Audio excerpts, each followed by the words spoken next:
안녕하세요. 영어 동리셔널 솔트 잉글리시 코치 댄입니다. 영어 동리셔널 솔트 잉글리시는 당신의 영어 독립을 지원합니다.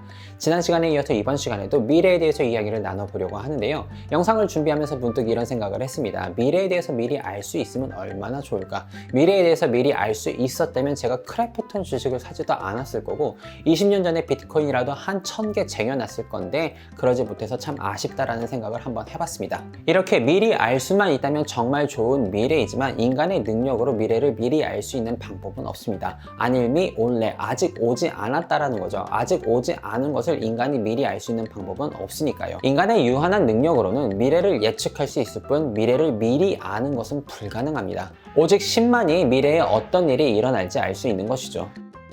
영어를 사용하는 문화권에서는 이 미래라는 개념을 세 가지 컨셉으로 구분하여 그들의 언어인 영어로 표현하고 있는데요. 이 세 가지 컨셉에 대해서 잠깐 설명드려 보자면 첫 번째 컨셉은 나의 의지, 우리의 의지와는 상관없이 발생하는 미래라는 컨셉입니다. 조금 더 근본적이고 본질적인 설명을 드려보자면 나의 의지와 상관없이, 우리의 의지와 상관없이 누구의 의지? 신의 의지로 발생하는 미래라는 컨셉이죠. 여기에서 왜 신이 나오냐 하면 기독교가 그 영어를 사용하는 문화권의 기저에 깔려있는 가장 바탕이 되는 본질적인 교리이자 문화이기 때문입니다. 그래서 신이 정하는 미래라는 개념을 그들이 가지고 있는 것이고요. 아무튼 이 신이 정하는 미래라는 건 대표적으로는 자연현상 같은 것이 있습니다. 나의 의지, 우리의 의지와 상관없이 내일도 해는 뜨고 1년 후에도 해는 뜨고 10년 후에도 해는 뜨잖아요. 이렇게 나의 의지, 우리의 의지로는 어떻게 할 수 없는 일들이 발생하는데 이러한 미래는 신의 의지로 발생하는 미래고 이러한 종류의 미래가 첫 번째 컨셉의 미래, 우리의 의지, 나의 의지와 상관없이 신의 의지로 발생하는 미래입니다. 하늘에 해가 뜨고 달이 지고 별이 뜨고 지고 지구가 태양을 도는 것, 이런 것들은 우리가 정한 게 아니잖아요. 어떤 무언가 초자연적인 신의 의지가 개입되어서 지금도 발생하고 있고 앞으로도 발생할 미래라는 것이죠. 두 번째 컨셉의 미래는 신의 의지와는 상관없이 누구의 의지, 나의 의지, 우리의 의지대로 발생하는 미래입니다. 예를 들어서 제가 내일 10km를 달려야 되겠다라고 결심을 했습니다. 제가 이렇게 결심을 하고 의지를 부리지 않으면 내일 제가 10km를 달릴 미래는 발생하지 않는다라는 것이죠. 이렇게 신의 의지로 발생하는 미래가 있고 내가 나의 의지를 사용하여서 결정을 해야지 발생하는 미래가 있다라는 것이죠. 이렇게 신의 의지로 발생하는 미래가 첫 번째 컨셉이요. 나의 의지, 우리의 의지로 발생하는 미래가 두 번째 컨셉입니다. 보충 설명 드려보도록 하겠습니다. 이 두 번째 컨셉의 미래는 상황에 따라서 우리가 be 플러스 ing로 표현을 할 때도 있고 be 플러스 going to로 표현을 할 때도 있습니다. 상황에 따라서 구분해 주시면 되는데요. be 플러스 ing를 사용해서 우리가 이 두 번째 컨셉의 미래를 표현을 할 때는 지금을 기준으로 과거에 이미 미래에 일어날 이벤트에 대한 예약을 해놨거나 아니면 계획을 해놨거나 아니면 무언가 액션이 이미 들어가 있는 상황이라고 생각해 주시면 되겠습니다.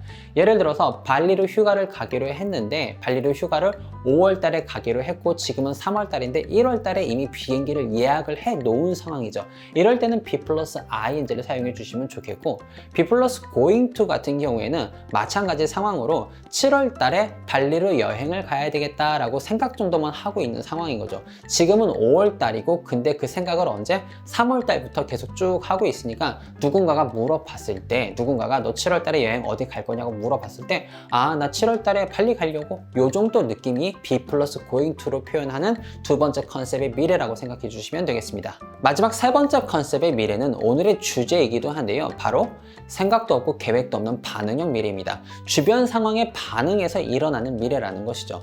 방금 설명드렸던 것처럼 우리가 be 플러스 ing로 미래에 일어날 이벤트에 대해서 이야기할 때는 지금을 기준으로 이미 과거부터 계획을 제가 쭉 세워놔서 이 미래에 대한 계획이 있는 상황입니다.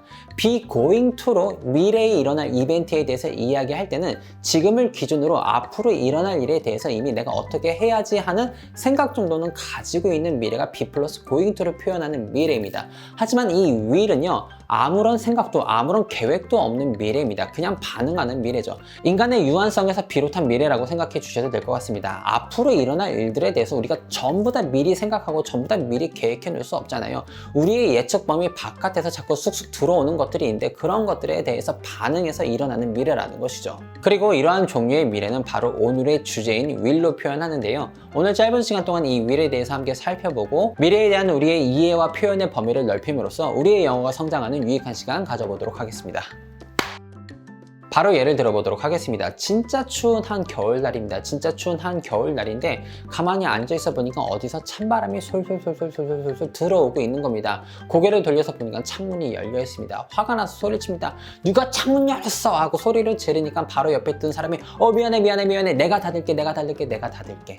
어떻게 해서 지금 내가 닫는다라는 말이 나왔죠?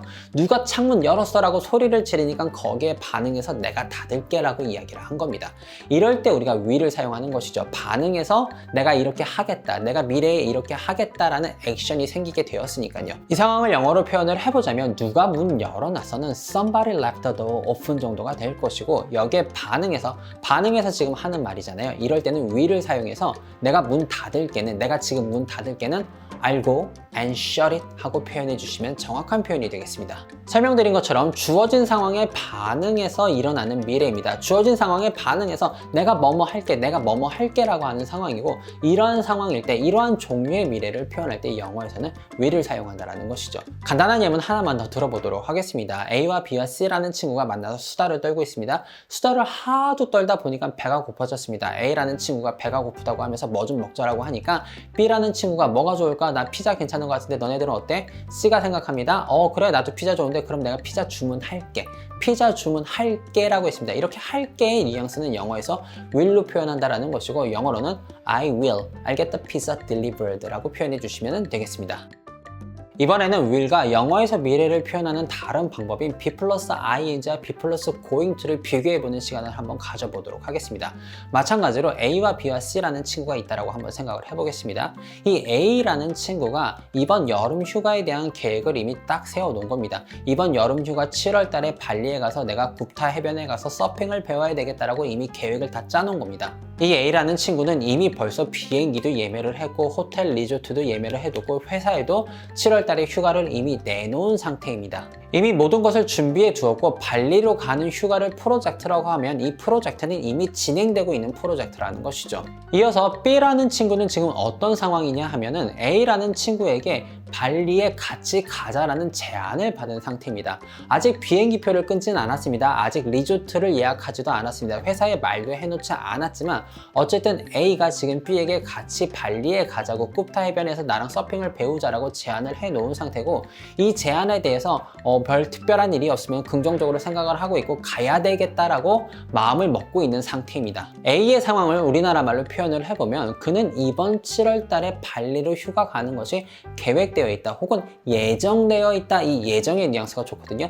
예정되어 있다라고 표현할 수 있을 것이고, B라는 친구의 상황을 지금 한번 정리해 보자면 우리나라 말로 B라는 친구는 이번 여름에 A와 함께 발리로 여행을 갈 마음이 있다, 발리로 여행을 갈 의도가 있다, 발리로 여행을 갈 생각을 하고 있다 정도가 될 것 같습니다.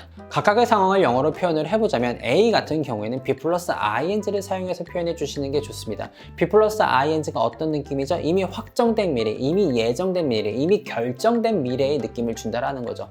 그래서 A is going on vacation to Bali 정도라고 표현해 주시면 되겠고, be 플러스 ing를 사용하셔서 B 같은 경우에는 확정된 미래, 예정된 미래, 결정된 미래라는 느낌보다는 어떤 느낌이죠? 내가 그럴 마음이 있고 그럴 의도가 있고 그럴 생각 정도는 있는 미래라고 생각해 주시면 되고, 이럴 때는 be 플러스 going to를 사용해서 표현해 주시면 되겠습니다. 그래서 B 같은 경우에는 B is going to go on vacation to Bali 라고 표현을 해주시면 되겠습니다. 상황을 계속 이어가 보도록 하겠습니다. 이 A와 B라는 친구가 그래서 이제 발리에 대한 이야기를 막 하고 있는 거죠. 굽타가 좋더라, 짱구가 좋더라, 막 어디가 좋더라 라고 막 이야기를 하고 있는 상황에서 C라는 친구가 가만히 그 이야기를 듣더니 야, 나도 갈래 발리, 나도 간다 발리라고 지금 선언을 하는 겁니다. C라는 친구는요 원래 발리에 대한 아이디어가 전혀 없었어요. 생각도 없었고 계획도 없었는데 A와 B가 이야기하는 모습을 보니까, 이야기를 듣다 보니까 아주 재밌을 것 같은 거죠. 거기에 반응해서 야 나도 갈래 하고 언제? 지금 정한 겁니다. 반응으로써. 이럴 때는 영어로 be 플러스 ing도 아니고 be 플러스 going to도 아니고 will을 사용해서 I will go on vacation to Bali. 야 나도 간다, 나도 갈 거야 라고 표현해 주시면 되겠습니다. 이렇게 생각도 없고 계획도 없고 주변 상황에 반응해서 미래에 대해서 결정하고 표현을 할 때는 will로 표현해 주시면 되겠습니다. 미래를 어떻게 표현할 수 있는지 알아보는 세 번째 시간이었습니다. be 플러스 going to와 be 플러스 ing 그리고 will의 차이점도 함께 살펴보는 시간을 가졌습니다. 우리가 영어를 이렇게 배웠습니다. be going to나 will이나 똑같이 뭐뭐 할 것이다 라고 단순하게 마치 똑같은 것 마냥 배워왔는데 사실 언어는 단순하지 않습니다. 이 단순하지 않은 언어를 우리가 단순하게 배우고 단순하게 접근하면 언어가 단순하지 않으니까 당연히 그 언어를 잘할 수 없게 되고 그 언어를 잘 이해할 수 없게 됩니다. 우리에게 will과 be going to가 똑같이 뭐뭐 할 것이다 라고 똑같이 가르쳐 주었던 영어 커리큘럼은 정말로 좋은 커리큘럼이 아니고 우리의 영어를 오히려 망치는 커리큘럼입니다. 오늘 이렇게 설명드림으로써 상황과 의도에 맞게 우리가 표현하고 싶은 미래를 정확하게 구분하여 표현할 수 있게 됨으로써 우리의 영어 표현이 매끄러워지고 우리의 영어 실력이 성장할 수 있다면 정말로 행복할 것 같습니다. 늘 말씀드리지만 짧은 시간 동안 압축적으로 설명드릴 수밖에 없어서 늘 아쉽습니다. 하지만 궁금하신 것도 댓글 남겨주시면 제가 정성 가득한 친절 가득한 답변 올려두도록 하겠습니다. 오늘도 우리의 영어가 성장하는 유익한 시간 영어 동리 채널 솔트 잉글리시 코치 데니였습니다.